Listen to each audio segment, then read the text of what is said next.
네, 여러분 안녕하십니까. 사회복지법제론 시간입니다.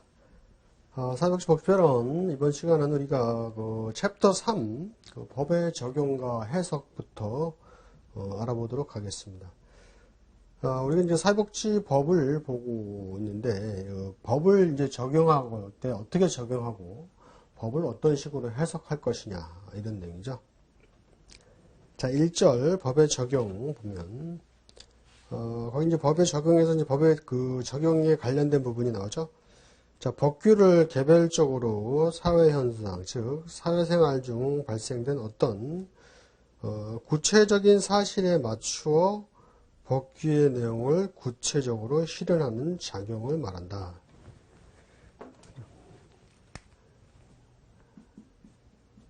자, 법이라는 게 만들어졌으면 이것은 이제 적용을 해야 되겠죠. 그런데 어떻게 적용을 할 것이냐 이런 얘기죠. 그랬을 때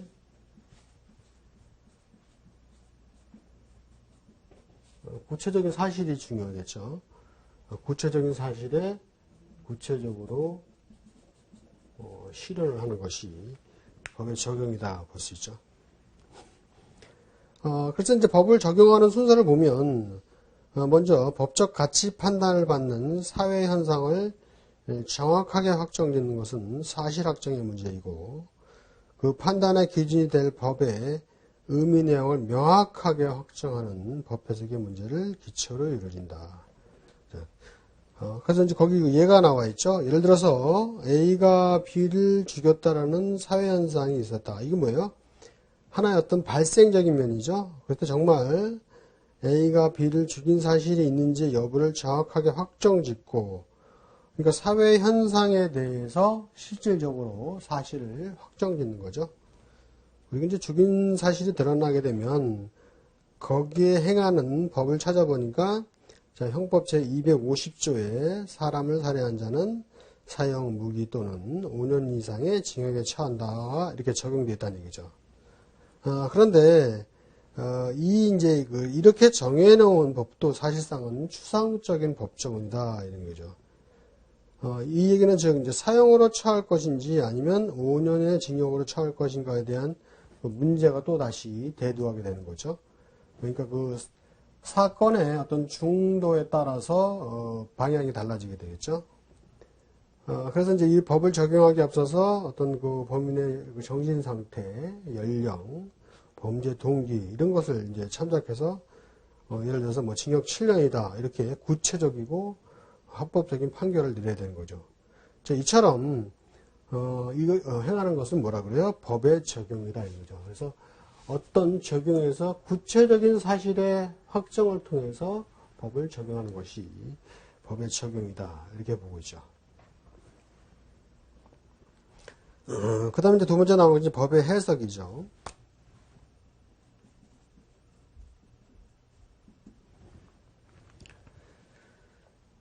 자, 1번 법의 해석. 법의 해석이란 법을 구체적으로 적용하기 위해서 그 법규의 뜻을 체계적으로 이해하고 법의 목적에 따라서 규범의 의미를 명확히 하는 이론적이고 기술적인 조작을 말한다.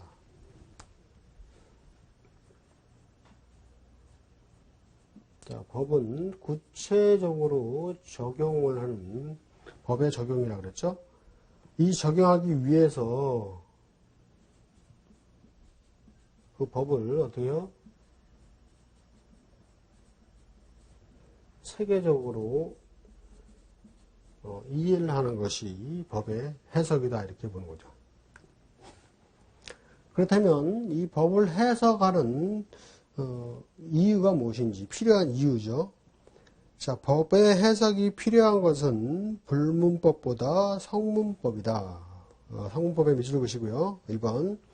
자, 성문법은 인간이 제정한 법인 만큼 완전 무결하다고 볼 수 없기 때문이다. 그래서 이제 성문법의 불완전성을 말하는 거죠.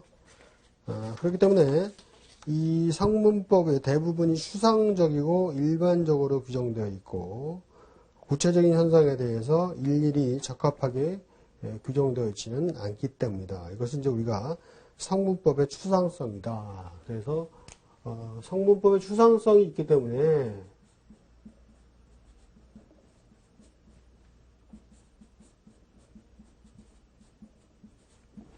이 법에서 해석 적용에서는 불문법보다 성문법이 더 많이 사용할 수밖에 없다 이렇게 보는 거죠. 자, 그러면 이런 이제 법을 해석하는 데 있어서 방법론적으로는 어떤 것이 있는 거죠? 일반적으로 이제 우리가 많이 듣는 게 유권 해석이라는 게 있고 학리 논리는 항리 해석, 그다음에 넓게 해석하는 확장 해석, 또 축소 해석. 그 다음 장에 보시면 미루어 짐작하는 유체 해석이 되어 있고, 그 다음에 어떤 원인의 반대적인 해석을 하는 반대 해석 등이 있죠. 이런 부분들이 해석의 하나의 방법이죠. 자, 먼저 유권 해석. 자, 광의 의미로 국가기관이 행하는 법의 해석을 총칭하나 보통은 협의 의미로 입법 해석을 가리킨다. 그럼 이제 입법 해석이 뭔지 보죠. 1번 입법 해석은 자, 입법기관이 행하는 법의 해석이다. 그래서 같은 법 속에서 해석을 제시하는 경우도 있고 또 이미 존재하는 법에 의의가 있을 때는 이를 해결하기 위해서 새로운 법을 제정하기도 한다. 그 다음 두 번째 나온 게 행정 해석이죠. 이건 문서로 이행을 하는 거죠. 행정관청에 의해서 내려지는 해석이다.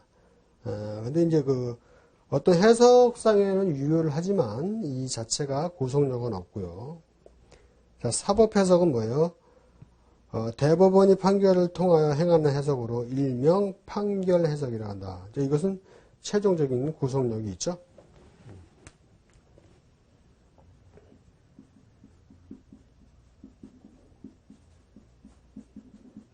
사법 해석은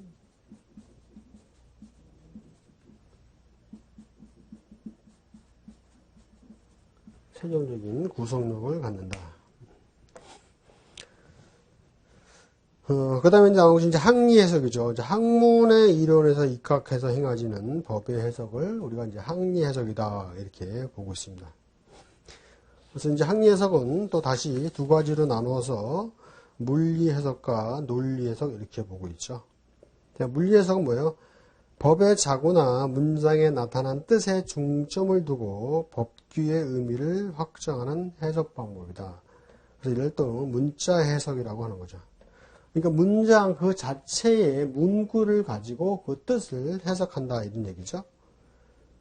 그 다음 논리 해석은 뭐예요? 한 법문과 다른 법문과의 관계, 즉 입법 목적이나 사회생활의 구체적인 합리성과 필요성 등을 통해서 체계적으로 법을 고찰한다든지 사회생활면을 관찰하는 등 논리적인 방법을 사해서 그 법문의 참된 뜻을 찾으려는 것이 논리 해석이다.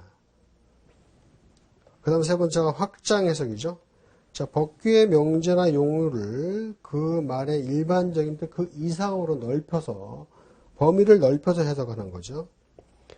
축소 해석은 이제 확장 해석의 반대 개념이죠. 범위를 좀 더 좁혀가지고 해석하는 제한 해석이다. 이렇게 보고 있습니다. 그 다음에 이제 유추 해석은 어떤 사항에 적용할 법규가 없을 경우에 그 비슷한 사항에 적용하는 법규를 유추 해석이다 보고, 반대 해석은 뭐예요? 법문에 명시되어 있지 않는 사항, 그러니까 그 법문과 관계가 있을 듯한 사항에 대해서 반대로 이해하는 해석 방법이죠. 근데 이것은 유추 해석과 대립되는 방법이죠.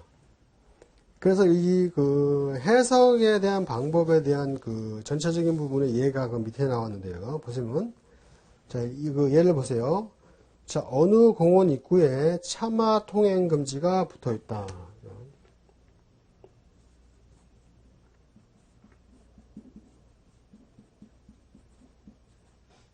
자, 차마 통행 금지 표시에 관한 얘기죠. 그런데 자, 이를 문자 그대로 해석하는 것이 이제 물리 해석이 문자 그대로 해석하는 거죠.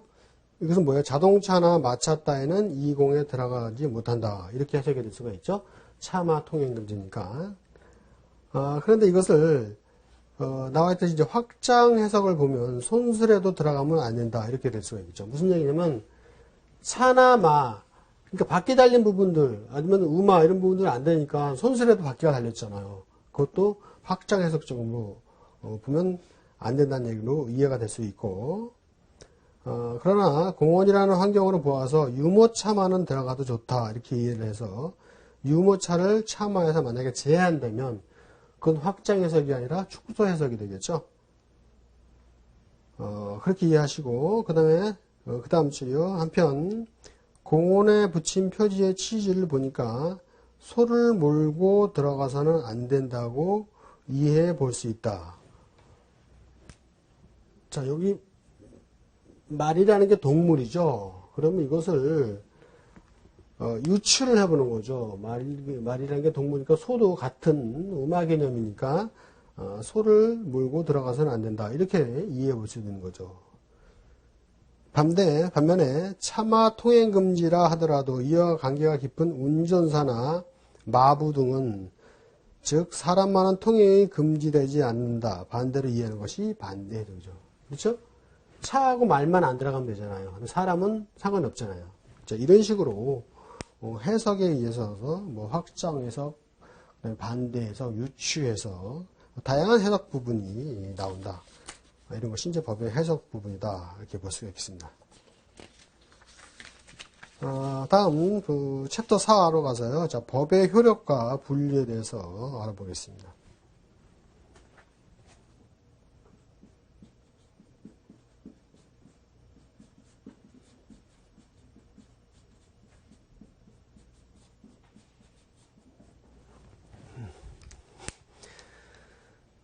자, 교재를 보시면 1절 이제 법의 효력이 나오죠. 거기 이제 법의 유용성 이렇게 나오는데, 자, 법은 언제나 실현될 수 있는 상태에 있는 것이 아니라 그 법이 이제 규범으로서 타당할 때, 즉 법의 타당성이 있어야 된다는 얘기죠. 그때 법이 현실로 준수되어 실현할 때, 즉 법의 실효성이 있을 때 비로소 그 법을 효력이 있다고 인정을 하는 것이죠. 그래서 따라서 법의 효력이란 법이 그 규범의 뜻과 내용대로 실현될 수 있는 상태에 있는 것을 말한다. 그래서 법은 타당성과 실효성이 있어야 효력이 있다. 이렇게 보는 거죠. 그래서 여기 보시면 이 두 번째 이제 시간적인 효력이다 이렇게 나오죠. 이게 법의 유효기간 이렇게 보는데, 자, 첫 번째 유효기간, 법은 시행되는 날로부터 폐지되는 날까지 효력이 있는데 이 기간을 유효기간 또는 시행기간이라 한다. 그리고 두 번째 보시면 이제 주지기간이죠. 자, 법 성문법이죠. 법은 이를 공포 시행함으로써 효력을 발생하여 구속력을 갖게 된다. 그런데 보통 법은 공포와 시행 사이에 어떤 일정 기간을 두죠. 그래서 이 기간을 주지기간 또는 유예기간이라 한다. 우리가 일반적으로 유예기간이라는 말을 많이 들으셨죠?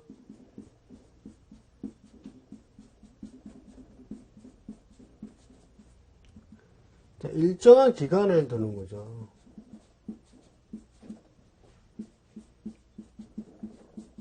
어떤 일정한 기간을 유지해서 그 기간 동안에 뭐 선도를 하고 안내를 하고 이렇게 하는 거죠. 그래서 그 일정한 기간이 지나게 되면 이제 법을 적용하는 거죠. 그 다음에 세 번째 법의 공포와 효력이 나와 있는데, 법률은 특별한 규정이 없는 한 공포한 날로부터 20일을 경과함으로써 효력이 발생한다. 그리고 국무총리령이나 부령도 특별한 규정이 없는 한 역시 동일하다.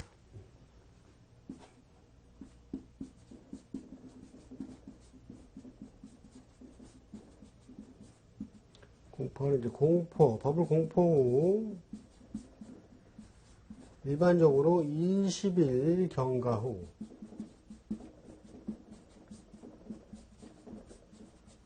효력이 발생되는 거죠. 그러니까 21일째부터 효력이 발생되는 거죠.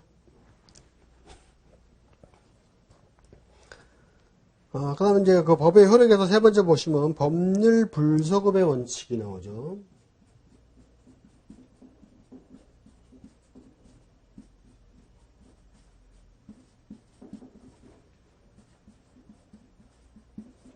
자, 쉽게 이것은 뭐예요? 법은 새롭게 만들거나 어떤 폐지에서 새롭게 만들고 바뀌었다라도 그 이전의 부분을 소급할 수 없다 이런 얘기죠.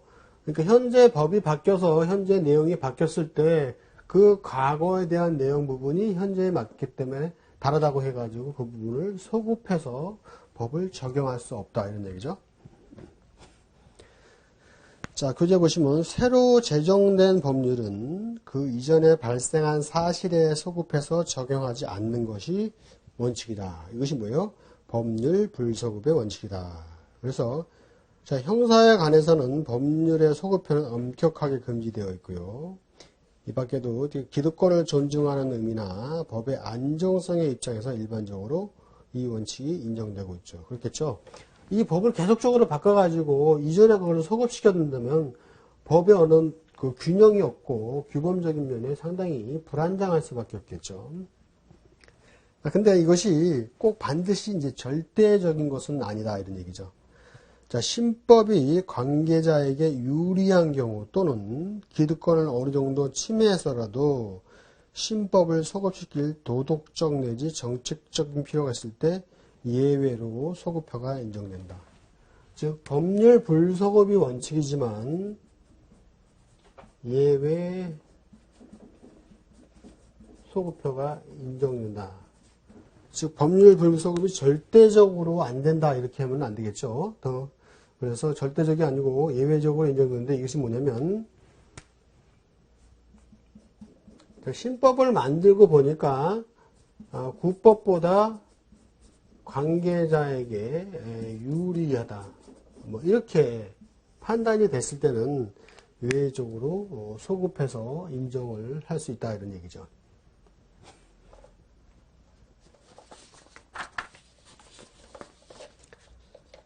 다음 3번 경가법이 나오죠. 3번이 아니고 4번이죠. 자, 경가법 보시면 구법 개폐 원칙에서 어느 사항에 관해서 신법이 새로 시행될 때는 해당 사항에 관해서 이미 존재한 구법은 당연히 그 효력이 상실되는 것이 원칙이다. 이를 구법 개폐의 원칙이라는데 신법은 구법을 개폐한다는 의미다. 그러니까 새로운 법이 만들게 되면 구법은 당연히 이제 폐지가 되는 거죠. 그 다음에 이제 경가법. 자, 구법을 폐하고 신법을 시행하는 경우 구법 시대에 발생해서 신법 시대까지 계속하는 사항에 대해서는 이것은 이제 구법을 적용해야 되는 것이 옳은지 신법을 적용해야 옳은지가 이제 문제가 되죠. 그렇기 때문에 이런 문제를 이제 기술적으로 해결하기 위해서 마련된 법규가 있죠. 그것이 이 경가법 또는 경가규정이죠. 그래서 이런 경가법은 부칙에 규정되어 있는 것이 이제 일반적이다. 이렇게 알고 계시면 되겠고요. 다음에 이제 사람에 관한 효력이 나오죠. 사람에 관한 효력은 우리가 이제 보통 속지, 속인주의, 속지주의 이렇게 나누죠. 자, 이것은 사람을 우선으로 할 것이냐, 그 사람이 있는 지역을 우선으로 할 것이냐, 이런 의미입니다. 자, 첫 번째 속인주의. 자, 국민을 기준으로 해서 법을 적용하는 주의다. 즉, 한 나라의 국민은 자기 나라에 있거나 외국에 가 있거나 불문하고 다 같이 그 국민이 속한 나라의 법에 의해 규율된다는 의미다.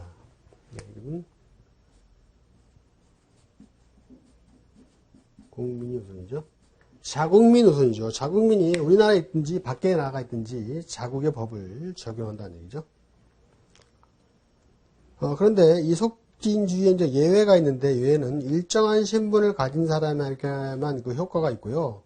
일반인에 대해서는 그 효력이 미치지 않는 특별법이 있다. 그것이 뭐냐면 헌법 제66조는 대통령에게만 교육공무원법은 교육공무원에게만, 군형법은 군인에게만 적용되는 것이 바로 그 얘기다. 그러니까 물론 이제 속인주의를 원칙으로 하지만 이제 속인주의에 어떤 예외적인 측면이 있다 이런 얘기죠. 단 이제 속지주의가 이제 지역이니까 이것은 뭐예요? 영역이죠.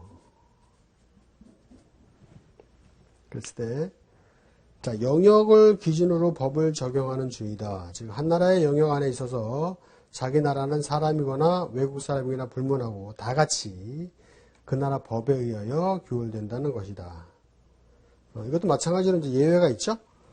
자, 헌법상의 제한으로는 헌법상의 권리 의무에 관하여는 자기 나라 국민에게만 적용되고 국내에 있는 외국인에게는 적용되지 않는다. 그리고 이제 국제 공법상의 제한이 있는데 이 대표적인 게 뭐 이제 대사관들이 되겠죠. 취해법권을 가진 자나 영사 재판권에 복종하는 자는 그들이 체류하는 나라의 법의 지배를 받지 않는다. 근데 이런 예외가 있다. 간단하게 이제 속인주의는 이제 국민을 우선으로 하는 거고, 속지주의는 어떤 영역을 우선으로 하는 건데, 이거에도 절대적이 아니라 예외성을 갖고 있다. 그죠?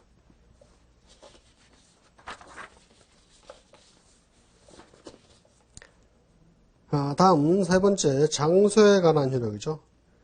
자, 한 나라의 법은 원칙적으로 그 나라의 영역, 영토, 영해, 영공, 그 전반에 걸쳐서 행해진다. 그래서 일반적으로 그 영역이다 하면은 일단은 그 땅이 있겠죠. 그 다음에 그 바다도 있겠죠. 그 다음에 어디 하늘도 있죠. 이 세 가지가 다 포함되어 들어가죠. 그 전반에 걸쳐서 행해지고요. 자, 전 영역적 효력의 예외로는 사회, 경제적, 사정, 기타 이유로 인해서 장소에 관한 특별법이나 예컨대 도시계획이나 농촌진흥법은 일부 해당 지역에만 시행되는 예외가 있고요. 그 다음에 이제 그 니은을 보시면 한 나라의 법이 그 영역 밖에까지 미치는 경우가 있다.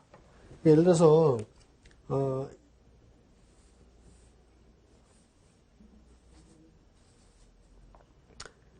이 자체 우리나라의 이 영토, 그 다음에 영해, 이 하늘 영공까지에 대해서 이 영역이라고 치는데, 그럼 이 지역을 벗어난 지역이 있겠죠? 이 외부 지역. 자, 이 외부 지역을 벗어나도 우리나라의 영역권에 관해서 법률이 미친다는 얘기죠. 그것이 뭐냐면 예컨대 취해법권을 가진 자나 영사 재판권을 행사하는 지역에는 자기 나라 법이 적용되고, 자, 공해는 물론 타국의 영해 안에 있어서도 어떤 조약이 있게 되면 자기 나라의 군함, 선박, 항공기 등에는 자기 나라의 법이 적용된다. 아시겠죠? 영해도 그 어떤 조약에 따라서 군함이나 선박, 항공기들이 자기 나라의 법이 적용된다는 얘기죠. 자, 이런 부분들이 어떤 하나의 그 효력적인 면이었고, 그 다음에 이제 3절로 가서 법의 분류를 보겠습니다. 자, 3절 교재 보시면 이제 법의 분류표가 나오죠? 첫 번째 이제 성문법을 나오시면, 이제 이것은 국내법, 국제법 이렇게 나오죠. 특히 이제 국내법도 세 가지로 분류를 할 수가 있는데, 공법과 사회법과 사법.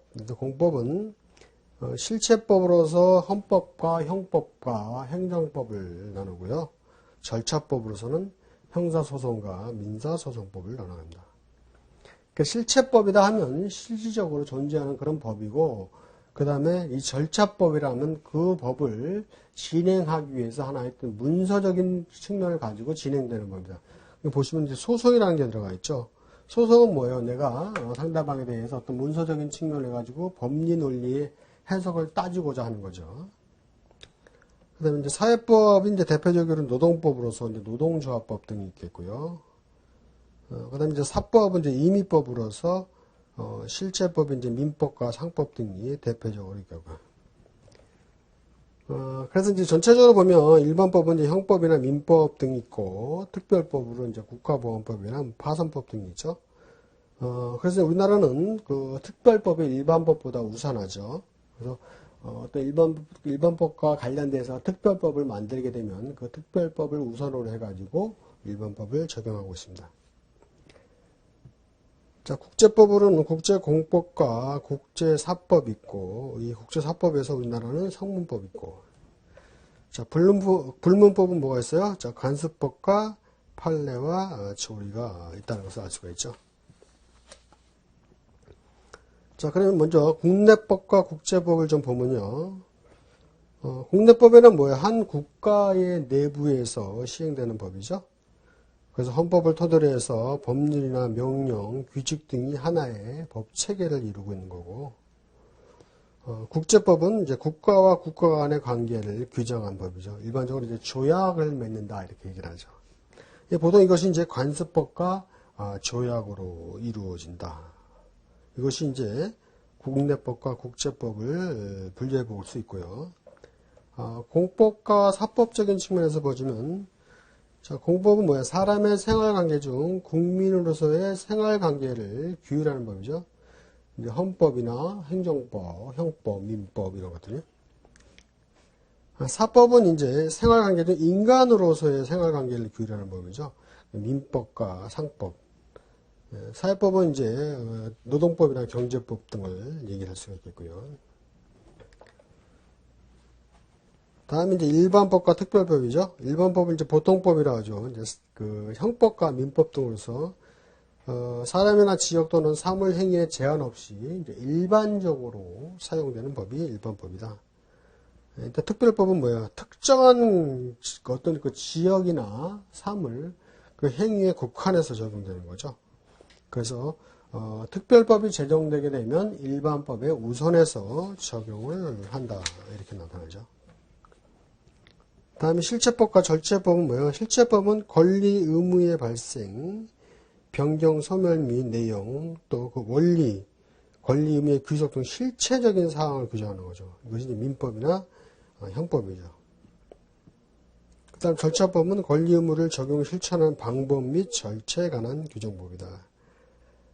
그래서 거기 민사소송, 형사소송, 이런 소송을 하기 위해서는 어떤 일정한 절차를 따라야 되죠. 그것이 절차법이다 보시면 되겠고, 그 다음 나온 것이 뭐예요? 강행법과 임의법이 있죠.